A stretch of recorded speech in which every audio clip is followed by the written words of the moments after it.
Smee is a scary ghost story by A.M. Burrage about a group of young people who play a game of hide and seek in a haunted house where a young girl died.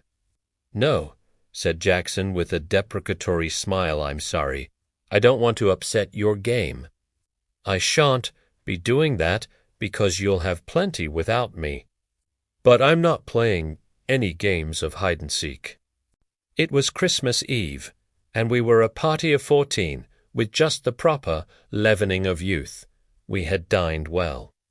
It was the season for childish games, and we were all in the mood for playing them, all, that is, except Jackson. When somebody suggested hide-and-seek, there was rapturous and almost unanimous approval. His was the one dissentient voice.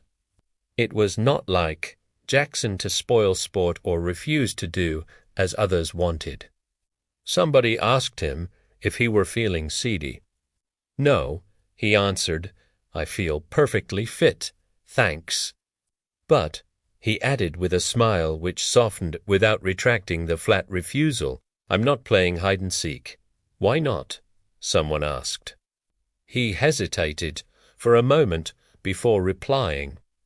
"I sometimes go and stay at a house where a girl was killed. She was playing hide-and-seek in the dark. She didn't know the house very well. There was a door that led to the servants' staircase. When she was chased, she thought the door led to a bedroom. She opened the door and jumped and landed at the bottom of the stairs. She broke her neck, of course." We all looked serious. Mrs. Fernley said, "How terrible! And were you there when it happened?" Jackson shook his head sadly. "No," he said, "but I was there when something else happened." "Something worse. What could be worse than that?" "This was," said Jackson. He hesitated for a moment. Then he said, "I wonder if any of you have ever played a game called Smee. It's much better than hide and seek. The name comes from its me, of course. Perhaps you'd like to play it instead of hide and seek. Let me tell you the rules of the game.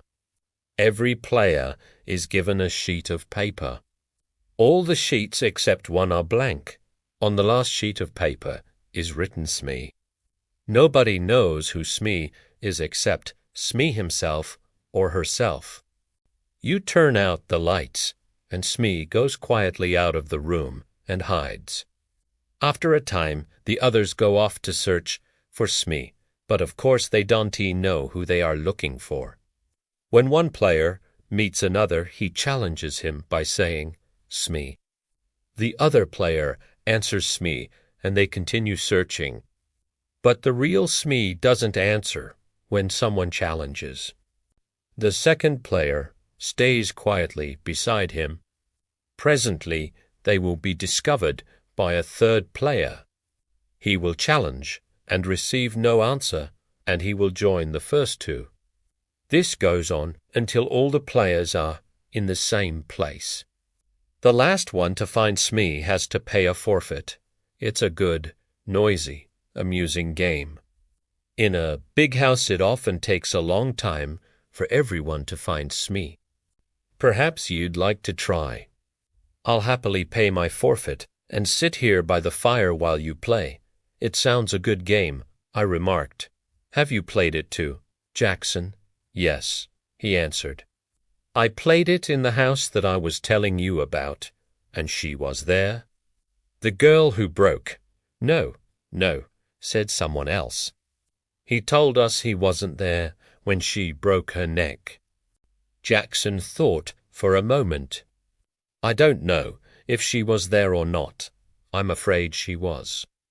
I know that there were 13 of us playing the game, and there were only 12 people in the house, and I didn't know the dead girl's name.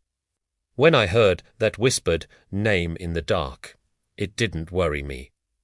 But I tell you, I'm never going to play that kind of game again. It made me quite nervous for a long time. I prefer to pay my forfeit at once. We all stared at him. His words did not make sense at all. Tim Voos was the kindest man in the world. He smiled at us all. "This sounds like an interesting story," he said. "Come on, Jackson, you can tell it to us instead of paying a forfeit." "Very well," said Jackson. And here is his story.